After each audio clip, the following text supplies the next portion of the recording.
Hey guys! Ayan, another video, another vlog ulit tayo. So guys, ikaw ba isa sa mga merong printer sa bahay?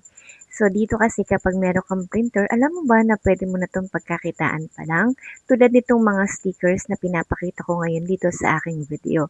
So sa paggawa kasi ng sticker, pwedeng-pwede natin siyang ibenta lalo na kung ang market natin is mga student. Lalo na kung halimbawa din yung bahay mo is malapit sa eskwelahan. Ayan guys. So dito, kapag meron kang mga gustong gawing sticker, so pwede kang mag-isip or pwede ka rin naman bumili ng mga template na pwedeng-pwede mo talaga siyang ibenta sa mga estudyante.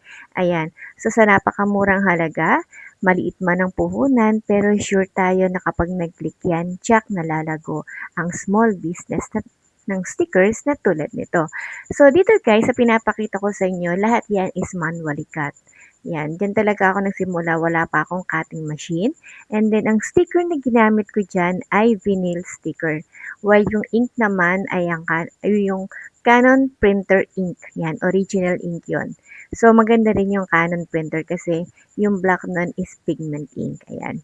So, very colorful. And then, syempre, after ko yan ma-print, nilalagyan ko rin yan ng tinatawag nating phototop para nang sa ganun maging waterproof at scratch proof na rin siya. Ayan.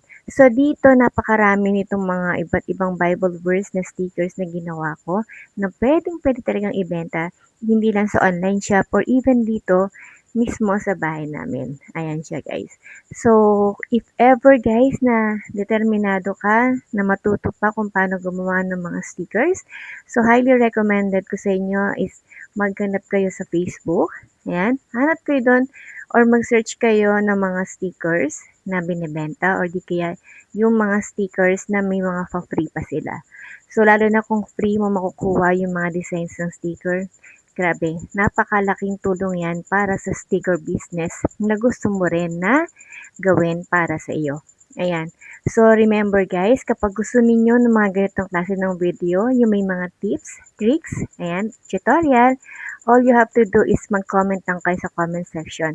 Pag-usapan natin yan, gawan natin yan ng video yan para nang sa ganun maturuan din kita, mag-guide din kita kung paano ba magkaroon ng ganitong klase ng business. So, click and share na. Bye!